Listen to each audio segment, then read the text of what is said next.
Hi kids, and welcome to Story Time, Bible stories for the young.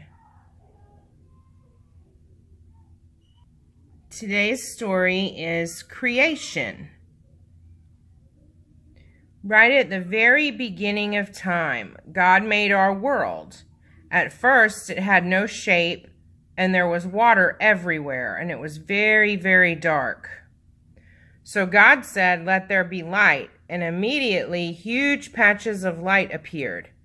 God pushed all of the light together and separated it from the darkness, and he called the light day and the darkness night. "That's good," said God at the end of his first day's work. The next day, God decided there was too much water everywhere. "We need a huge open space as well as water," he said. And so he made the sky. He kept some of the water down below and some of it up in the sky in the clouds.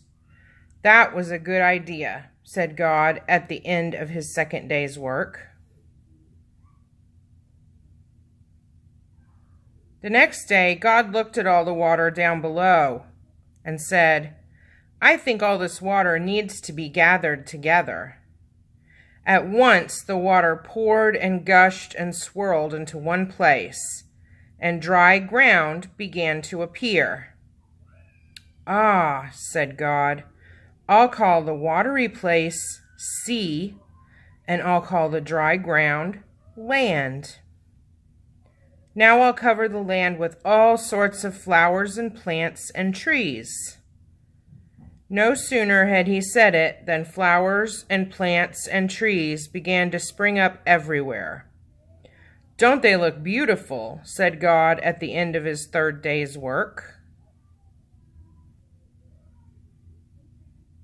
The next day, God looked up at the sky and thought, "What we really need is a great ball of fire in the sky to brighten up the day and make it warm. And at night, we can have a different sort of light to break up the darkness." So God created the golden sun and the silver moon and the twinkling stars. And they took turns to shine. "They will show us the passing of days and seasons and years," said God at the end of his fourth day's work. The next day was very exciting. God decided to fill the sea with all sorts of creatures, great and small, long and short, fat and thin. And then he looked up into the sky above and decided to fill the air with flying birds of all different sizes and colors. "Now my world is coming to life," said God at the end of his fifth day's work.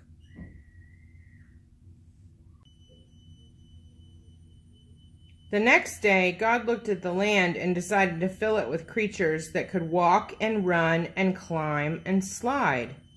Some of them had fur, and some had thick skin, and some had hard shells, and some were scaly, and some were slimy. Some were no bigger than specks of dust, but some were huge like giant boulders. "Perfect," said God as he watched them getting to know one another and feeding on the luscious fruits and nuts that grew on the plants and trees. "And now it's time to make people.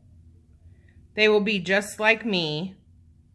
They will be good and kind, and they will care for the world I have made and all the creatures in it."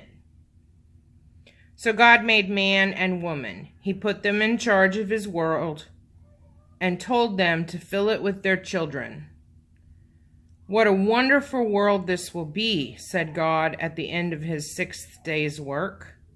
The next day, God looked at everything he had made and saw it was good.